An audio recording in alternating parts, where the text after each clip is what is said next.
같이 한 목소리로 같이 읽도록 하겠습니다. 시작.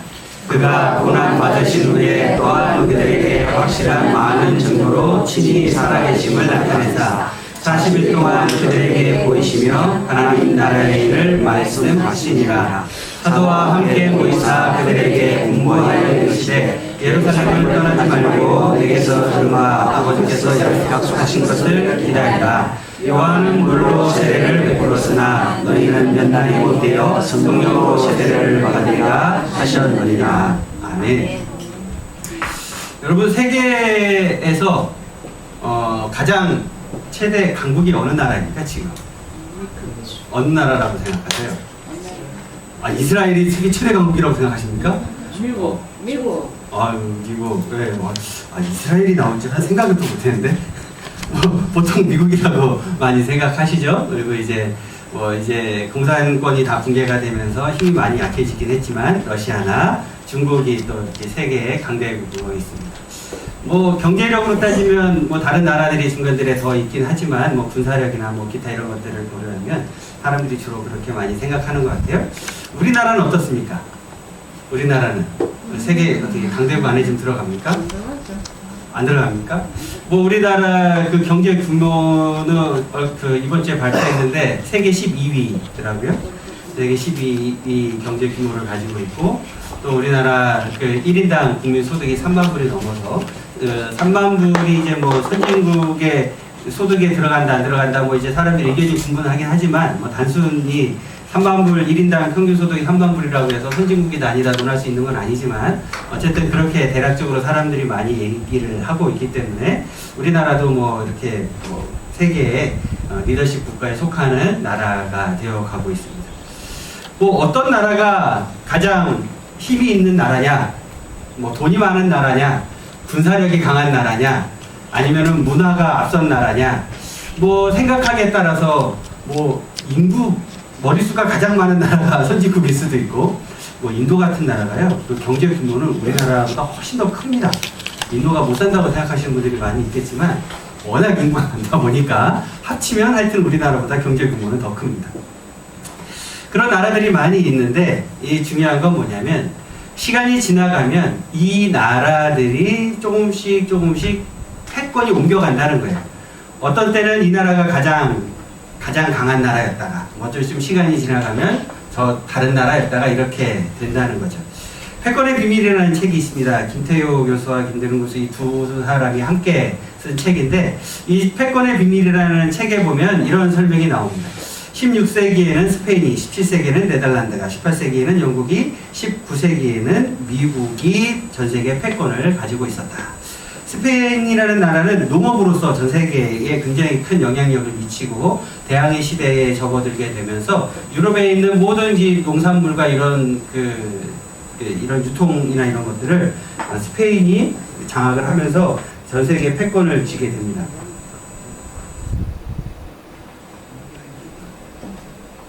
소리가. 네. 그 뒤에 이제 네덜란드는 여러분 네덜란드 하면 뭐가 떠오르세요?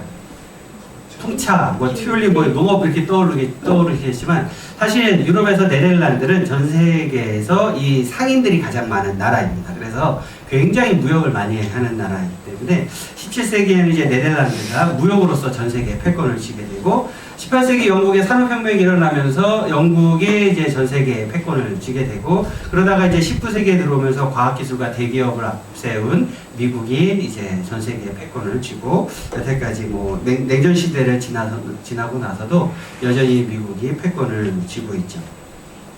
이런 것들의 공통점 뭘까요? 옮겨간다는 거죠. 바뀐다는 겁니다. 맞습니다. 바뀌어간다는 거예요. 어느 한 군데에 머물러 있지 않고 그것들이 바뀌어간다는 것입니다.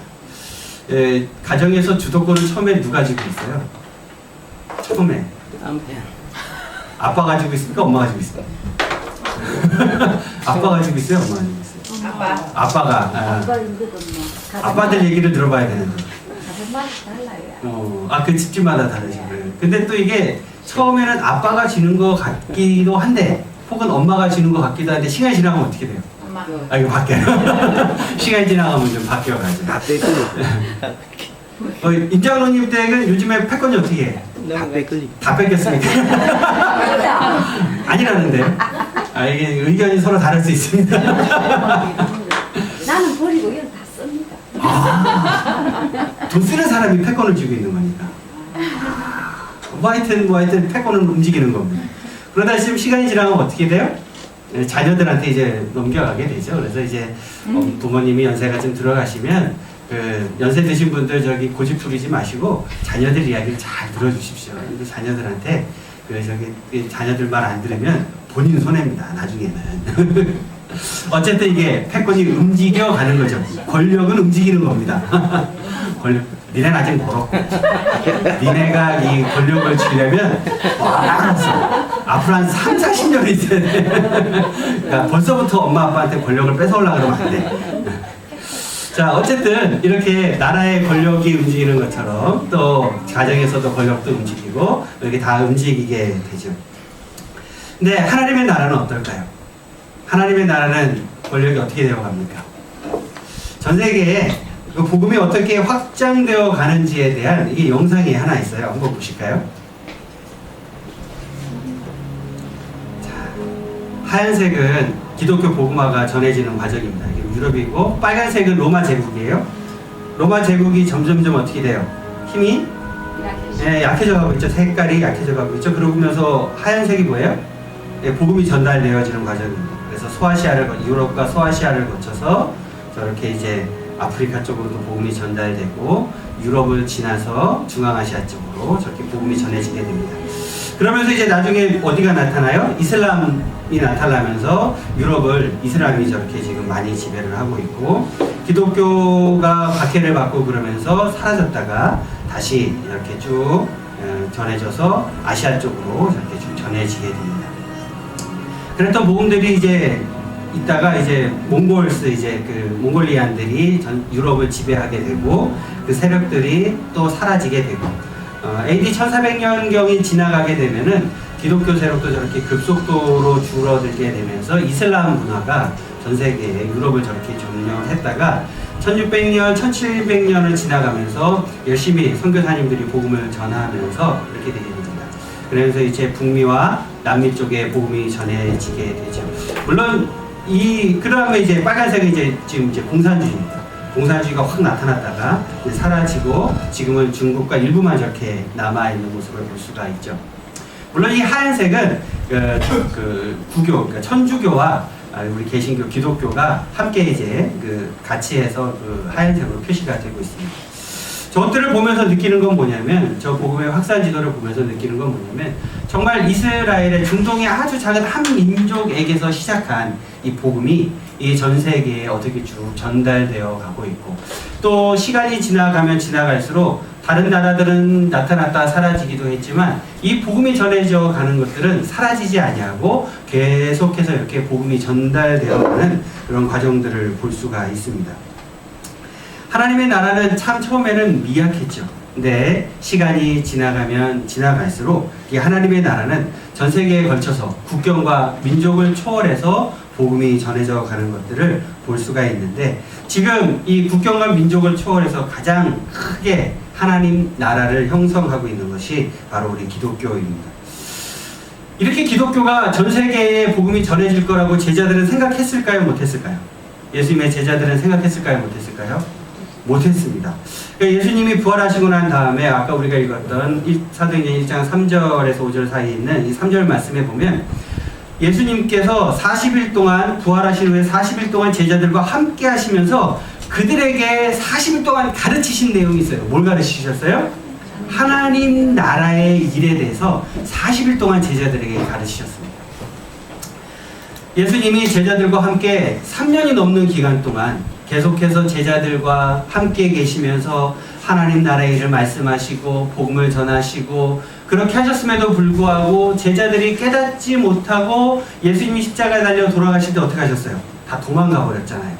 그런데 그런 제자들을 다시 모아놓고 40일 동안 하나님 나라의 일에 대해서 다시 가르치십니다. 다시 가르치세요. 우리가 요즘에는 그렇게 많이 하지 않지만 옛날에는 40일 동안 하는 게 참 많았어요. 그죠? 40일 특별 새벽 기도회, 40일 무슨 부흥 사경회, 뭐 이런 거 되게 많이 했었는데 왜 40일 했을까요? 왜 40일 했을까요? 뭐 다 이유가 있는 거예요. 다 이유가 있는 거예요. 이 40일 동안 예수님이 제자들에게 집중 심화 과정을 하신 거예요. 무엇에 대해서? 하나님 나라의 일에 대해서. 제자들이 하나님 나라의 일에 대해서 여전히 제대로 깨닫지 못했기 때문에 하나님 나라의 의미에 대해서 제자들에게 다시 가르치신 것입니다. 왜 다시 가르치셨느냐? 요한복음 18장 33절과 34절을 같이 읽어볼까요? 시작.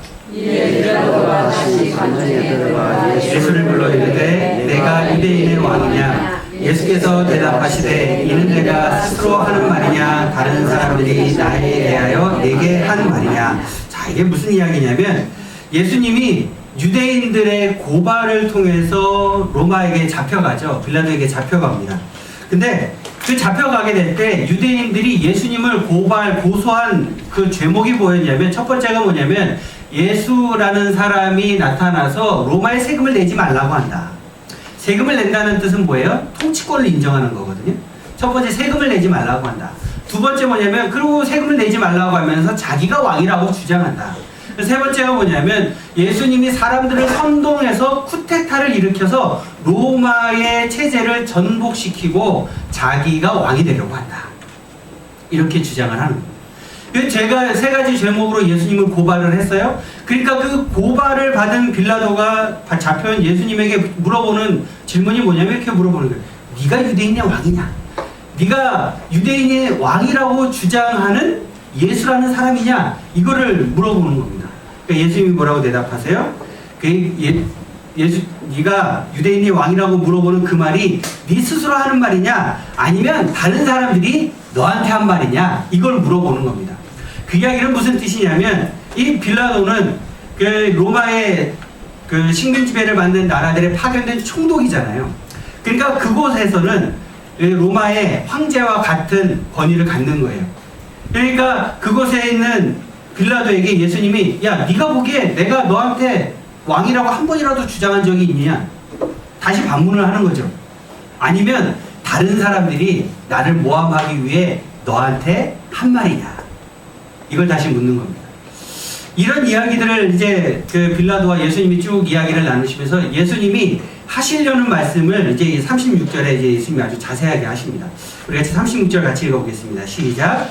예수께서 대답하시되 내 나라는 이 세상에 속한 것이 아니니라. 만일 내 나라가 이 세상에 속한 것이었더라면 내 종들이 싸워 나로 유대인들에게 넘겨지지 않게 하였으리라. 이제 내 나라는 여기에 속한 것이 아니니라. 무슨 말씀이냐면, 야, 내가 만들려는 나라가 이 세상에 있는 나라라면 내 종, 그러니까 천사들을 이야기하는 거거든요. 그 천사 군대들을 이야기하는 건데, 그 군대를 동원해서 내가 너네를 다 쓸어버리고 내가 이곳에 나라를 세우고 내가 왕이 됐을 거야. 근데 내가 그렇게 안 하고 너희한테 그냥 잡혀왔지. 그 이유가 뭐냐면 내 나라는 이 세상에 있는 나라가 아니기 때문이야. 이거를 말씀하시는 겁니다. 이 빌라도와 예수님이 이런 대화를 나누고 난 다음에 빌라도는 예수님을 고발한 사람들을 불러서 이야기하죠. 야, 봐라. 이 사람은 쿠데타할 마음도 없고 세금 이런 거 다 잘 내는 거라고 그러고, 또 이 사람은 절대로 무슨 군대를 동원해가지고 뭐 이렇게 로마를 전복시킬 생각도 없는 사람이야. 근데 니네 왜 나한테 고발을 한 거야? 도대체 이유가 뭐야? 이렇게 이야기를 하고 따지니까 예수님을 고발했던 사람들은 아니라고 이야기하고 예수님은 선동가라고 이야기하고 계속해서 그 주장을 하면서 당신이 예수를 죽이지 않냐면 우리가 로마에 당신을 고발할 거다. 그리고 이 모든 문제들이 소요가 일어나는 것에 대한 책임을 빌라도 당신이 져야 된다. 그래도 괜찮겠느냐? 이렇게 협박을 해가지고 빌라도가 예수님을 죽이게 만들죠. 뭐 사실 빌라도, 우리가 사도신경에 나오는 뭐 빌라도에게 고난을 받아서 사실 빌라도가 제일 억울하긴 할 거예요. 자기는 나는 모르겠는데 니네들이 고발하니까 니네들이 원하는 대로 해줄 거야. 근데 나는 거기에 대해서 잘못이 없어. 이렇게 이야기를 했던 사람인데 사실 굉장히 억울하긴 할 겁니다. 빌라도 입장에서는. 어찌됐든 이 이야기를 통해서 예수님이 하시려는 말씀이 무엇입니까? 예수님의 나라, 하나님의 나라는 이 땅에 속한 것이 아니라는 것이죠. 이 땅에 속한 것이 아니면 예수님의 나라는 도대체 어디에 있을까요? 예수님의 나라, 하나님의 나라는 어디에 있습니까? 천국에? 그렇죠. 천국에 있죠. 이 하나님의 나라는 천국에 있습니다. 기본적으로는 천국에 있어요. 그런데 천국에 있는 하나님의 나라가 보여요, 안 보여요? 혹시 천국을 보고 오신 분? 옛날에 그 퍼시콜레 박사라고 내가 다녀온 천국이라는 책을 써가지고 아주 심각하게 뭐 그 문제를 많이 일으켰던 사람인데, 저도 그 책 그 중고등학교 다닐 때 열심히 읽었거든요. 내가 다녀온 천국인가 갔다 온 천국인가 하여튼 뭐 제목이 그런데, 그것 때문에 하여튼 미국의 교회들도 시끄럽고 한국에 있는 교회들도 엄청 시끄러웠어요. 뭐 하여튼 그래가지고 이 그 종말론자들이 그 책을 활용해가지고 굉장히 자기네 홍보하는 수단으로 사용하기도 하고 그래서 문제가 굉장히 많긴 했는데, 혹시 저기 천국에 다녀온 분이 계시다고 주변에 주장하는 분들이 있다면 절대로 그 사람들 믿지 마십시오. 천국에 갔다 왔으면 부활한 건데 아니에요. 그럼 믿지 마세요. 근데 이제 가끔 자기가 하나님의 특별한 은혜를 입어서 자기가 그런 것들을 뭐 꿈이나 아니면 특별한 어떤 계시나 개인적으로 받은 그런 은혜가 있는 사람이 있을 수도 있어요. 근데 그거는 그 사람한테 의미가 있는 거지 다른 사람들한테 일반화 시킬 수 없습니다. 뭐 천국을 봐야 뭐 그 성령 세례나 침례를 받은 사람이라고 주장한다든지, 그렇게 해야 무슨 하나님의 은혜를 깨달은 사람이라든지 뭐 이런 말 하는 사람인데 다 헛소리입니다. 절대 믿지 마세요. 제발 그런 데 쫓아다니지 마시고, 그런 거 주장하는 우리 기도원에 가서 기도를 뭐 며칠 금식 기도를 하면 천국을 볼 수 있다느니 제발 그런 데 좀 안 가셨으면 좋겠습니다. 그 제가 보기에는 다 기독교 무당들입니다. 무당. 하나님의 말씀을 잘 읽으시고 말씀에 순종하며 살아가는 것, 그것이 성령 충만한 삶이라고 제가 분명히 말씀드렸어요. 하여간 이 하나님의 나라가 우리 눈에 보이지 않기 때문에 이단들이 이걸 가지고 굉장히 사람들을 속이는 것으로 많이 사용을 하죠. 근데 하나님의 나라가 어디 있느냐? 그래서 예수님께서 누가복음에서 말씀하셨습니다. 우리 같이 읽어보겠습니다. 시작. 바리새인들이 하나님의 나라가 어느 때에 임하나이까 묻거늘 예수께서 대답하여 이르시되 하나님의 나라는 볼 수 있게 임하는 것이 아니요 또 여기 있다 저기 있다고도 못하리니 하나님의 나라는 너희 안에 있느니라. 하나님의 나라가 어디 있어요? 너희 안에 있어요. 어떤 사람들이 여기 있다 저기 있다 이렇게 말하는 사람, 또 하나님의 나라를 봤다 이렇게 말하는 사람들이 가끔 이상한 주장들을 하는데, 예수님 말씀하셨잖아요. 하나님의 나라는 볼 수 있게, 너희가 볼 수 있게 임하는 것이 아니다. 그리고 여기 있다 저기 있다 말할 수 있는 것도 아니다. 하나님의 나라는 어디에 있다? 너희 안에 있다. 우리 안에 있다는 거예요. 근데 하나님의 나라가 우리 안에 있습니까? 이게 무슨 뜻이에요? 하나님의 나라가 우리 안에 있다는 게 이게 무슨 뜻입니까? 맞아요. 그런 뜻이에요. 여러분이 지금 말씀하시는 그런 게 다 성령님이 우리 안에 계시고 우리가 주님 말씀에 순종하며 살아가고 하나님의 통치를 인정하면서 살아갈 때 그것이 바로 하나님의 나라라는 뜻입니다. 그래서 마태복음 6장 9절에서 10절 말씀에 이게 뭘 말씀하시는 거냐면, 예수님께서 우리에게 주기도문, 예수님이 가르쳐 주신 기도문, 그 주기도문에 나와 있는 내용인데 우리 9절과 10절 같이 읽어보겠습니다. 시작. 그러므로 너희는 이렇게 기도하라. 하늘에 계신 우리 아버지여, 이름이 거룩히 여김을 받으시오며 나라가 임하시오며 뜻이 하늘에서 이루어진 것 같이 땅에서도 이루어지니이다. 하나님의 뜻이 이루어지는 것, 하나님의 통치가 임하는 것, 하나님의 통치를 받는 사람들이 살아가는 것, 그것이 곧 천국. 그것이, 그 뜻이, 하나님의 뜻이 이 땅에서도 이루어지도록 기도하고 이 땅에서 이루어지도록 우리가 그렇게 살아가는 것, 그 하나님의 나라가 어디 있다고요? 내 안에 있다고요. 우리 안에 있다고요. 하나님의 나라는 그래서 이 땅에서 살아가는 동안 하나님의 통치를 인정하는 사람들이 하나님의 뜻이 이 땅에서도 이루어지도록 하나님의 말씀에 순종하면서 살아가는 사람들이 있는 곳, 그것이 바로 하나님의 나라인 것입니다. 근데 부분적으로 이게 우리가 완벽하지 못하기 때문에 그것이 부분적으로 이루어지죠. 부분적으로. 완벽히 이루어지는 것은 어디? 천국. 그런데 부분적으로 이루어지는 것은 이 땅, 그것을 가능하게 하는 것, 우리, 그것이 왜 가능한가? 하나님의 말씀이, 성령님이 우리 안에 계시고 그 말씀대로 순종하며 살아간다는 것은 우리가 하나님의 통치를 인정하면서 살아가는 것이기 때문에, 그 통치를 인정하는 사람들이 국민이잖아요. 그 국민을 성경에서 뭐라고 표현해요? 하나님의 백성이라고 표현합니다. 하나님의 백성들이 하나님 말씀에 순종해서 하나님의 통치를 인정하고 그 말씀에 순종해서 살아가는 것, 그것이 바로 하나님의 나라가 되는 거예요. 근데 참 안타까운 건 뭐냐면 하나님의 나라를 위해서 우리가 순종하며 살아가야 되는데 이게 이제 가끔 문제가 있는 거죠. 항상 그렇게 살 수가 아예 없어요. 혹시 여기 매일매일 하나님 말씀에 100% 순종하며 살아가시는 분, 손을 딱 드시는 순간 죄를 짓는 겁니다. 네, 손을 딱 드시는 순간 죄를 지시는 거예요. 거짓말이니까. 저 역시 100%다 순종하며 살아가지는 못합니다. 저도 뭐 미워할 때도 있고 싸울 때도 있고 욕할 때도 있고 뭐 사람 안 보는 곳에서 여러분이 전혀 못 보는 곳에서 죄를 짓기도 하고 다 똑같이 그렇게 살아가요. 근데 우리의 삶 가운데, 우리의 마음 가운데 그럼에도 불구하고 우리가 하나님 말씀에 순종하며 살아가려고 노력하는 그 마음을 갖고 살아가는 것 자체가 우리가 하나님의 통치하심을 인정하면서 살아가는 거죠. 근데 예수님의 제자들은 이것을 깨달았을까요? 못 깨달았을까요? 못 깨달았어요. 예수님의 제자들은 못 깨달았기 때문에 예수님과 함께 동행하는 그 시간 동안에 예수님과 함께만 있으면 이게 이제 너무 좋았던 거죠. 좋을 수밖에 없잖아요. 여러분 제일 걱정하는 게 뭐예요? 먹고 사는 문제잖아요. 그렇지 않으세요? 먹고 사는 문제 걱정하지 않으세요? 이 먹고 사는 문제를 걱정하다 보니까 그때 당시에 예수님 당시에도 사는 게 너무 힘들었던 거예요. 뭐 좀 벌어서 뭐 좀 할만 하면 세금으로 홀랑 다 가져가고 뭐 다 뺏어가고 그러니까 먹고 살기 힘들었던 거죠. 예수님 쫓아다니면 아이고 이거 오병이어기죠. 이게 우리는 오병이어기적이 우리는 이게 그런가 보다 하는데 그 사람들 입장에서 한번 생각을 해보지 마요. 보리떡 5개와 물고기 2마리로 남자만 5,000명을 먹이셨어요. 여자 애들까지 합치면 10,000명이 넘어갔겠죠? 조그만 아이 도시락 하나 가지고 10,000명을 먹게 하는 거예요. 그 예수님 따라다니면 어떻게 될까요?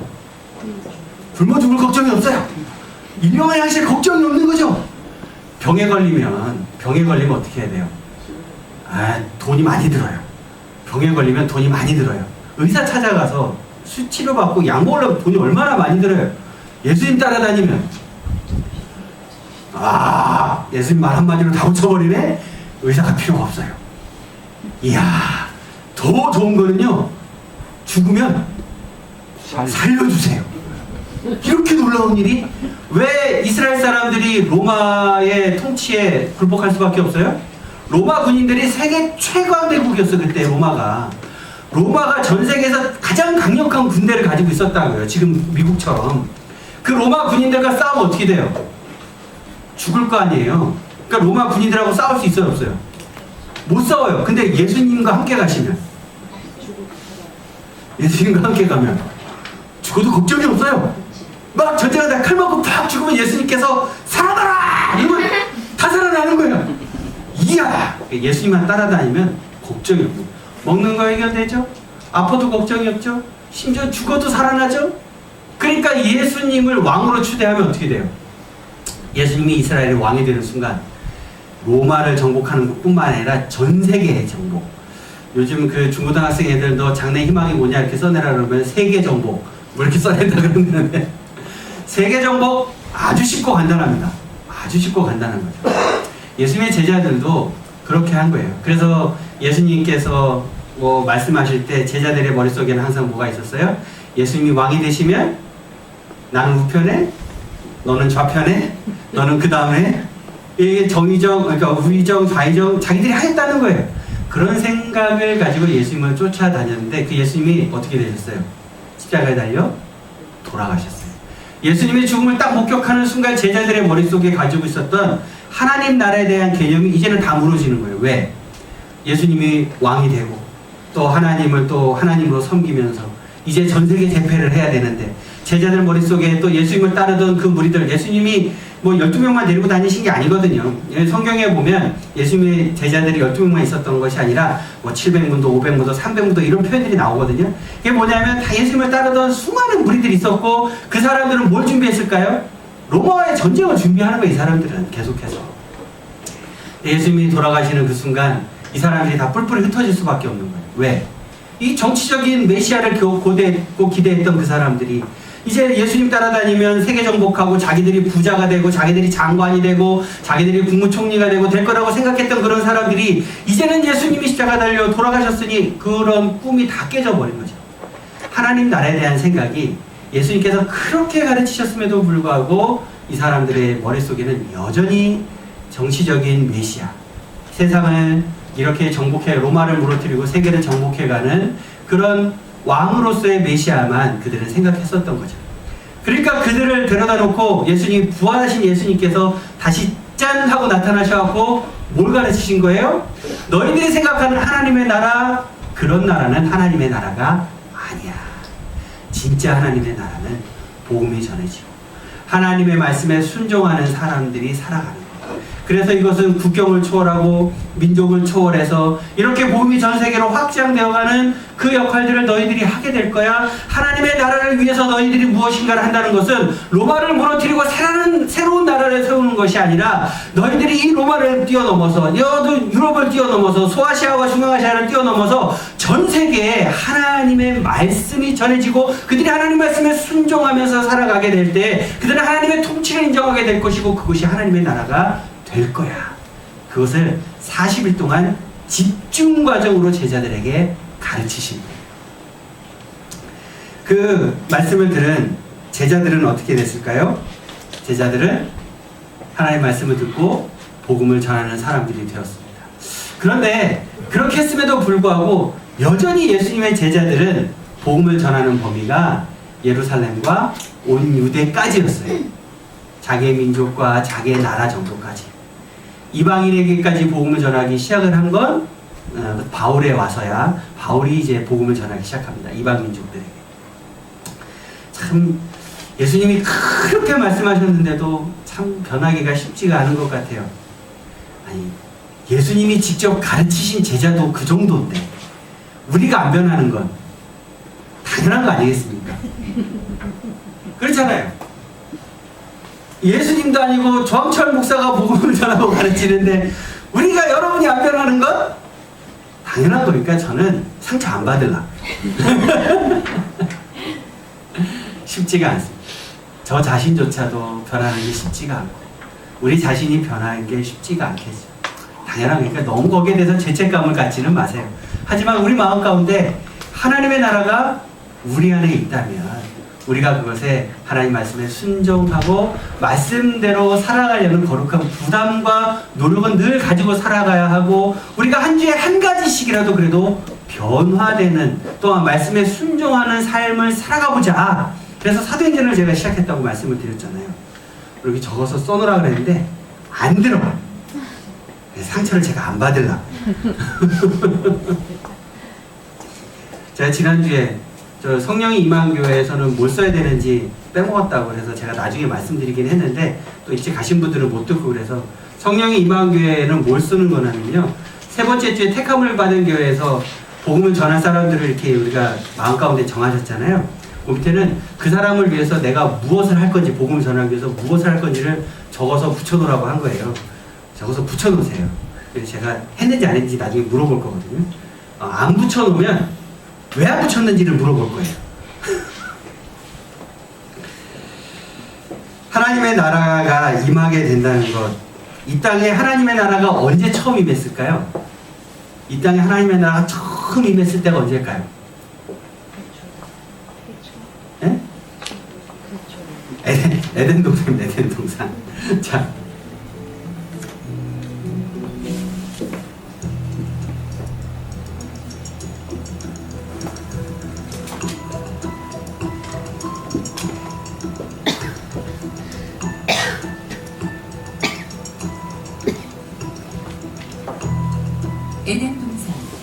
에덴 동산은 즐거움, 기쁨이라는 뜻으로 죄를 짓기 전 아담과 하와가 살았던 곳입니다. 에덴 동산에는 아름답고 먹기에도 좋은 나무들이 있었고 생명나무와 선악을 알게 하는 나무가 있었습니다.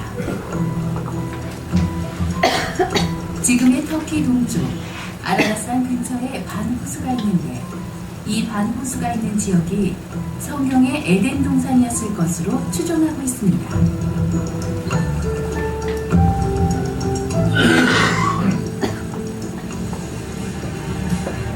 창세기 4장 16절을 보면 아벨을 살해한 가인이 하나님 앞을 떠나 에덴의 동쪽 놋 땅에 거주했다고 기록되어 있는데, 성경의 놋 땅이 지금의 이란이라는 것을 감안하면 에덴 동산은 이란 서쪽 터키에 있었다는 것을 알 수 있습니다. 또한 에덴 동산은 티그리스 강과 유프라테스 강 사이에 존재한다는 창세기 기록을 볼 때 이란의 서쪽, 이라크의 유프라테스 강과 티그리스 강 사이에 있었고, 이라크 남쪽에 비손 강과 디온 강이 존재했던 곳에 있었던 것으로 추정하고 있습니다.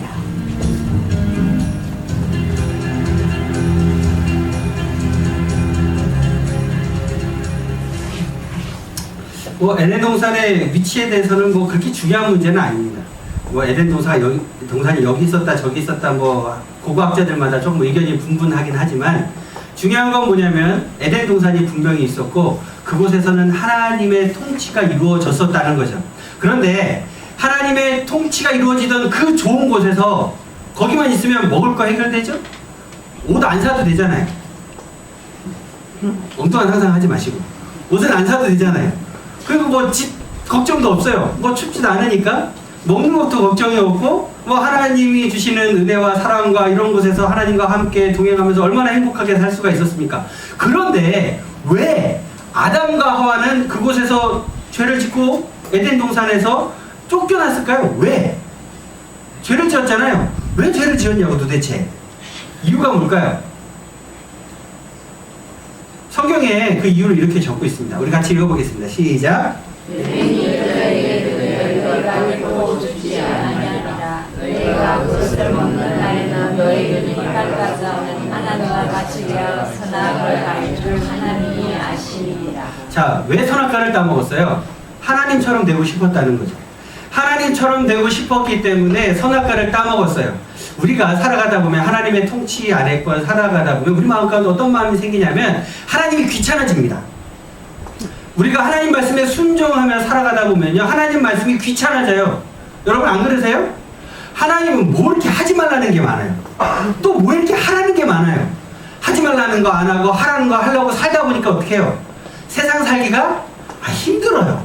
귀찮아요. 짜증이 나요. 그러다 보면 하나님의 통치에서부터 벗어나고 싶어요. 하나님의 통치에서 벗어나고 싶다는 말을 다르게 표현하면 내가 하나님처럼 되고 싶은 거예요. 무슨 뜻이에요? 하나님 말씀을 내가 듣기 싫은 거예요. 하나님처럼 돼서 이제 하나님 말씀 내가 안 듣고 살고 싶은 거예요. 그러니까 교회 다니는 사람들도요, 사실은 예수 믿는다고 하는 사람들도 우리가 하나님의 말씀에 순종하며 살아가야 된다는 건 알고 있지만 좀 그렇게 살아가다 보면 그게 귀찮고 힘들어지는 거예요. 그러니까 하나님 없이도 살아가고 싶은 마음이 내 마음 가운데 자꾸 생겨요. 하나님 말씀에 순종하고 싶지 않은 마음이 내 마음 가운데 자꾸 생겨요. 그러다 보면 우리 마음 가운데 자꾸 어떻게 생기냐면 하나님한테 무엇인가 자꾸 구하고 얻어서 받아내가지고 더 이상 하나님의 도움을 안 받아도 되고 내 마음대로 살고 싶은 마음이 생겨요. 안 그러세요? 그게 어디서 나타나냐면요, 우리가 힘들고 어려울 때는 하나님한테 자꾸 기도해요. 여러분 별일 있을 때 기도원 가세요? 별일 없을 때 기도원 가세요? 별일이 생겨야 기도원 가죠? 우리가 열심히 하나님한테 집중하며 기도할 때는 무엇인가 하나님의 도움이 필요할 때예요. 근데 하나님께서 무엇인가 은혜를 많이 베풀어 주시고 우리 삶 가운데 풍족함을 주시고 평안하게 하시면 우리가 하나님을 더 찾고 더 기도하고 더 감사해야 되는데 하나님 찾아요, 안 찾아요? 안 찾는다고요. 기도 안 한다고요. 그게 우리란 말이에요. 그러니까 시간이 지나가면 우리가 하나님한테 힘드니까 자꾸 하나님한테 무엇인가 기대고 자꾸 기도하고 이게 귀찮아진다고요. 그러니까 우리가 매일매일 하나님한테 하나님이 일용할 양식을 주시는 것에 대해서 감사하고 그렇게 허락하시면 그것에 감사하는 삶을 살아야 되는데 우리의 마음 가운데 무슨 마음이 생기냐면 하나님 저에게 일용할 양식을 주시옵소서가 아니라 하나님 저에게 100년치 양식을 주시옵소서. 주시는 김에 조금 더 주셔서 제 자식 때까지 좀 먹고 살 수 있도록 200년치 양식을 좀 주시옵소서. 그 하나님이 그거 200년치 양식을 주시면 우리가 하나님한테 감사하고 하나님께 더 기도하고 이렇게 될까요? 아니면 그 다음부터 이제 됐으니까 하나님 필요 없을까요? 이제 됐으니까 하나님 필요 없어요. 우리 그렇게 산다고요. 하나님이 그걸 다 아세요. 하나님 그걸 다 아십니다. 우리 마음 가운데는 우리는 자꾸 하나님처럼 되고 싶어 한다는 이 아담과 하와가 가졌던 그 마음을 우리 마음 가운데도 동일하게 가지고 있어요. 하나님의 통치를 받고 싶지 않은 거예요. 하나님 말씀에 매일매일 순종하고 싶지 않은 거예요. 그냥 내 마음대로 좀 살고 싶은 거예요. 그렇게 살고 싶은데 그렇게 못 사니까 하나님한테 그걸 달라고 하는 건데 하나님께서 그걸 우리에게 주시겠냐고요. 그거 주면 네 마음대로 살아가는데. 우리가 하나님과 같이 되고 싶어하는 마음을 버려야 하는데 우리 마음 가운데는 여전히 하나님처럼 되고 싶어요. 하나님의 통치를 받고 싶지 않은 거죠. 그러니까 그걸 잘 아시는 하나님께서 예수님이 이렇게 말씀하십니다. 같이 읽어볼까요? 시작. 꼭 이를 두려워하고 저를 사랑하거나 꼭 이를 중히 여기고 저를 경히 여김이라. 너희가 하나님과 재물을 겸하여 섬기지 못하느니라. 그렇죠. 하나님의 나라, 하나님의 통치를 인정한다는 건 하나님의 말씀에 순종하며 살아가는 것입니다. 하나님의 말씀에 순종하며 살아가는 그 사람의 마음 가운데 하나님의 나라가 임하는 거예요. 하나님의 통치에 전혀 순종하며 살아갈 마음이 없는 사람, 그 사람 마음 가운데는 하나님의 나라가 없는 거예요. 하나님의 나라가 여러분 마음 가운데 있는지 없는지, 하나님의 통치를 인정하는지 안 하는지는 뭘 보면 알 수 있는 거예요? 내가 하나님 말씀에 순종하며 살아가고 있는지 아닌지를 보면 아는 거예요. 하나님의 통치에 전혀 인정하지 않고 지금 이 세상에서 살아가고 있는 그 사람이 하나님의 통치가 완벽하게 이루어지는 천국에 갈 수 있을까요? 못 가요. 하나님의 말씀을 믿고 예수 믿는다고 착각하고 살아가고 있는 거라니까요. 하나님의 말씀에 순종할 마음이 전혀 없이 내 마음 가운데 하나님의 나라가 전혀 임하지 않은 사람이 어떻게 천국 가냐고요. 이 땅에서 그냥 그렇게 살아가 나는 예수 믿고 살아간다고 착각하고 살다가 천국에 못 가고 지옥에서 눈뜨게 되는 거라고요. 그러니까 제발 내 마음 가운데, 여러분 마음 가운데 진짜 하나님 나라가 임했는지 제발 매일매일 여러분의 삶을 좀 돌아보시라고요. 우리가 그걸 돌아보지 못하고 살아가면요, 하나님의 통치가 완벽하게 이루어지는 천국에 우리가 못 간다고요. 예수 그리스도를 내 마음 가운데 구세주와 주님으로 영접해야 됩니다. 구세주와, 우리 영혼을 구해주시는 구세주와, 그리고 내 삶 가운데 주인, 통치하시는 그 주님으로 인정하고 믿어야, 그래야 천국 가는 거예요. 제자들에게 예수님께서 40일 동안 이거를 계속 다시 가르치신 거예요.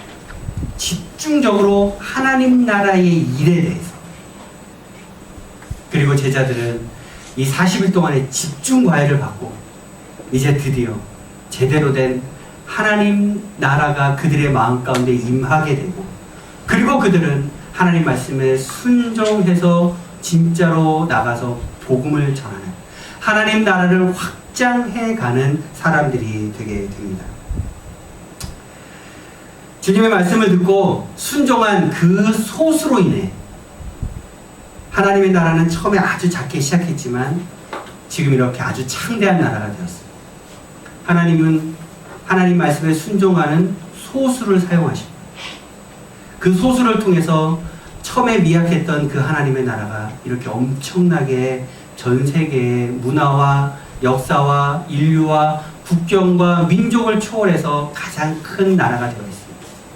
그런데 하나님 말씀에 순종하지 않았던, 힘을 가졌던 그 나라들은 어떻게 됐습니까? 다 무너졌고 무너져 가고 있고, 지금 강대한 나라라고 할지라도 하나님의 통치를 인정하지 않게 되면 그 나라도 언젠가는 무너지게 되겠죠.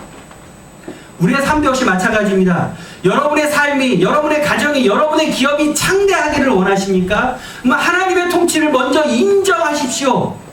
여러분의 가정이 창대해지기를 원하십니까? 하나님의 통치를 인정하십시오. 여러분의 기업이, 여러분의 가업이 창대해지기를 원하십니까? 하나님의 통치를 인정하십시오. 그게 선행되지 않으면 절대로 창대해질 수가 없습니다. 저는 여러분의 가정이, 여러분의 기업이, 여러분의 농장이 창대해지기를 소원합니다. 근데 그건 제가 하는 게 아니에요. 여러분이 하시는 거예요. 여러분 마음 가운데 하나님 나라가 임하고 여러분이 하나님의 통치를 인정하면 하나님이 그곳을 창대케 하시는 거예요. 저는 방법을 알려드렸어요. 저는 분명히 알려드렸어요. 안 되는 건 제 탓이 아니에요. 그러니까 여러분의 가정과 여러분이 하시는 모든 일들이 하나님의 통치를 인정하심으로 창대하게 되시기를 주님의 이름으로 축복합니다.